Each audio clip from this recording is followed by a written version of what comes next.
Let's go from one head coach to another after a quick word from Game Time. Guys, the NFL season is back, and there's nothing better than being in the stadium surrounded by fans cheering on your team. But let's be honest, getting tickets can be a hassle between the wait screens, the login process, and prices jumping at checkout. It's frustrating. That's why we all use Game Time, the app that gives the advantage back to the fans. Game Time's fast, easy, and backed by the Game Time guarantee, where you'll always get 100% authentic tickets delivered on time and at the best prices. Plus, all fees are included, so the price you see is the price you pay. Download the Game Time app, create an account, and use promo code LOCKEDONNFL for $20 off your first purchase.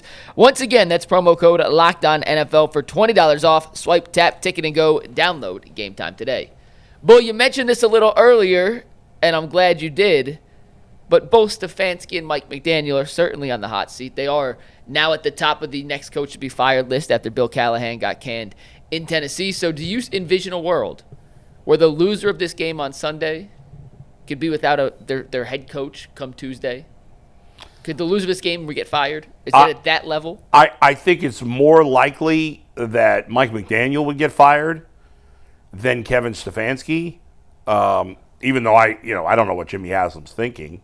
It's felt all along that once you decided not to fire Kevin Stefanski at the end of last year, that he probably has a pass for this season. But certainly with Jimmy's track record, and certainly with how things have been so bad this year, I think that's a possibility to change. I said that I would let Kevin Stefanski finish out the year and give him a chance to change my mind if I was Jimmy Haslam. And if he doesn't, I'd fire him at the end of the year, because I don't know that firing a coach in the middle of the year accomplishes much. However, I don't think it's impossible. It's been a total disaster. I do think if the Dolphins lose this game, I think there's a very reasonable chance that Mike McDaniel will get fired. Mike McDaniel just might, it's again another example, as I brought up yesterday, where there's some guys that are just assistant coaches, and teams are so hot and bothered to hire the hot coordinator. But being a good coordinator doesn't necessarily make you a good head coach. There's different skill sets you need as a human being to be a good head coach versus being a coordinator. And Mike McDaniel does not come off as a leader of men. He's really smart. He's creative. He's probably going to go somewhere and be an excellent offensive coordinator. But he's not a head coach. I think that's clear. Now, maybe it'll turn around a second time around. That's why I've been advocating for Brian Flores. I think Brian Flores, second time around, is going to be a hit as a head coach. I'd even be fine if the Browns hired Brian Flores, their head coach, and Mike McDaniel as their OC. I'd be fine with that. But wouldn't that be something? Yeah, right. I doubt it's going to happen. I think he could be a good coordinator. Right. But, I think there's a pretty good chance Mike McDaniel is going to get fired if the Dolphins lose this game. Yeah, listen. So feels like he's lost the team. Yep. Well, when you got your quarterback openly questioning leadership, that's a death right. knell. Where as bad as things are for the Browns, that's not happening. It hasn't devolved to that yet. Yeah. You bring up a good point, and this is a lot of it, and a lot of people just simply just don't even glaze over. They just like, that's not a part.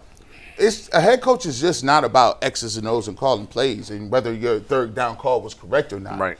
It's how can you diffuse certain things.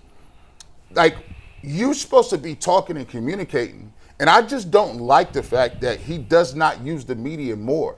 Use the media. It's talking about Stefanski. Yeah, it's a powerful thing, because if you give people real comments and real thoughts, people will say, okay, I can understand where you're coming with that. You can also do certain things to get guys motivated and keep going.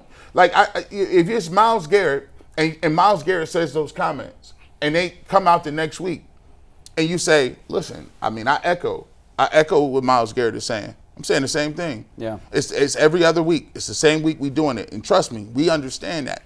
And if you admit that, you're like, oh, okay, I see what you're saying there, bro. But this is the bigger thing. We've already been through this. See, the problem with the Browns is, and Browns fans is, we always understand but can't figure and wrap our head around what's going on. Now let's go. This is Groundhog's Day. We've been here. For people who feel there is no collateral damage for losing, you're crazy. So in February 2022, Hugh Jackson claimed on record that the Browns front office paid him a bonus to lose games. While Haslam publicly denied this, calling the claim a falsehood and stating that Jackson never took responsibility for the team's poor performance under his tenure. In a series of tweets, Jackson suggested the Browns intentionally incentivized losing during the early years of his coaching tenure. And he goes on to say, even after they went 1-31, they gave him an extension. Which kind of backs up his claim, by the way. Which backs his claim up. Now, think about this. We've been hearing, oh, they're not trying to win. They're not trying to win. And they know that Kevin is safe right now because this is what Jimmy had told him. And it wasn't, Deshaun Watson wasn't on them. So they just take it, no. Let me tell you something. Let me tell you about a good businessman. A good businessman and a good politician is only, when you got the political capital behind you, you can make a lot of decisions. You ever notice why people, when they get about to get out of office, they make a turn? Now, 99% of the time when you get in that Senate, you're going to vote with the party. But when you already primaried, or when you know you about to retire, suddenly you grow a conscience. My conscience cannot vote on this bill. Yeah, that happens a lot. That happens a lot. Jimmy Haslam will tell you all the way up. But when it comes politically toxic, and his name is in the mud, and people catch on that you trying to tank, you will become a sacrificial lamb. The collateral damage of losing, someone's going to pay for it. It ain't going to be him. He owned the team. But somebody will fall. Yeah, I'd forgotten about that, G. I'm glad you brought that up. I had forgotten about that controversy. And at the time, a lot of people killed Hugh Jackson for it. I thought, it can't be true. But now that I know the Browns, I'm like, it probably is true. Probably right. But then the other part of that was, like, he wouldn't go public with it. Why would he say that? Why would he go public with it? But I think he kind of realized, oh, my career is done. I'm done here. I'm never getting another job. And the only chance I have to save my skin is to come out and call it what it was. I was told to tank.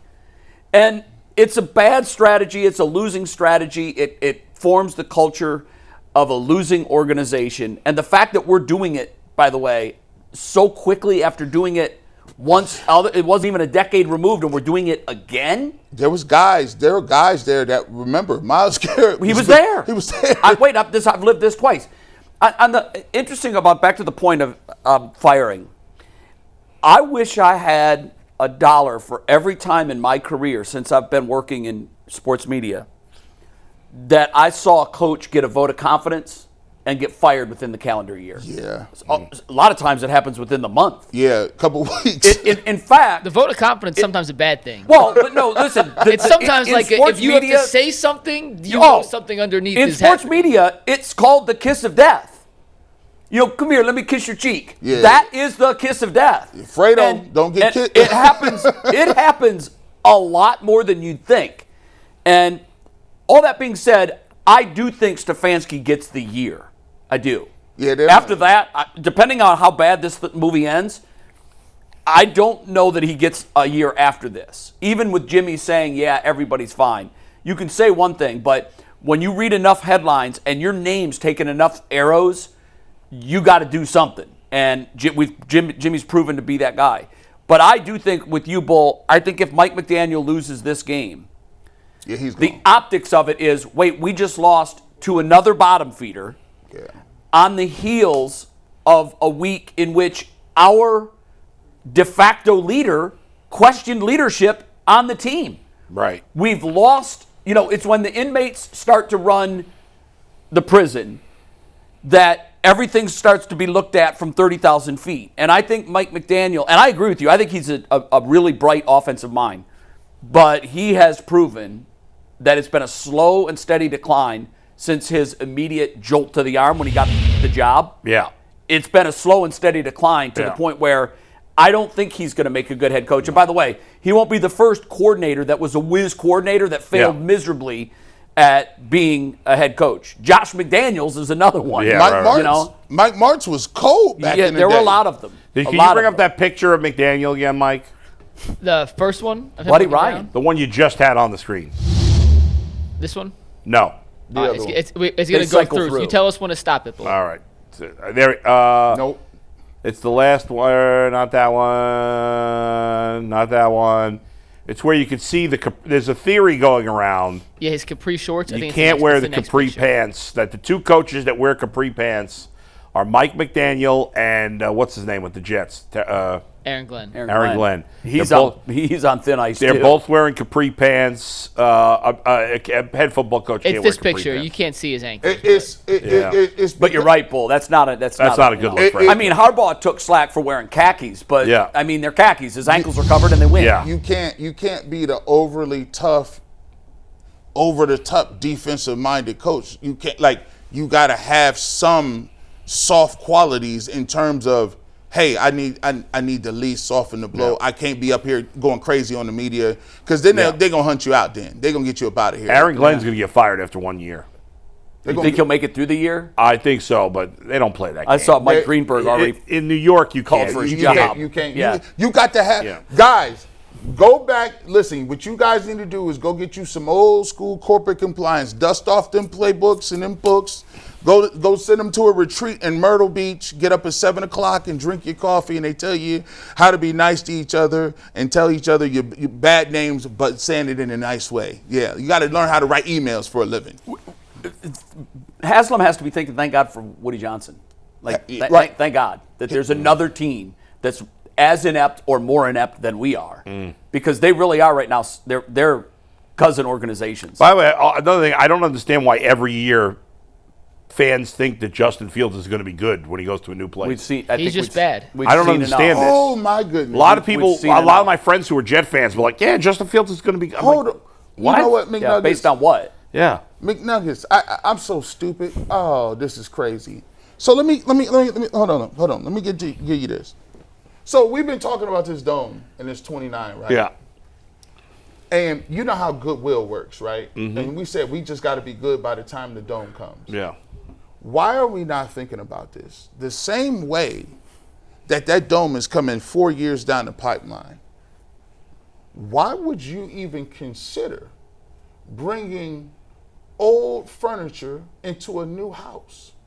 The best way to build goodwill and the best way to bamboozle people is give me a brand new upstart regime. A new hire always looks good. A new hire, Yeah. a new vision. You can even remarket and rebrand yourself. Yeah, but gee, there's enough time for Barry and Stefanski to get fired and their replacements to get fired That's before true. we move into the dome. We got enough time for that. So it, to me, I'm just gonna say it.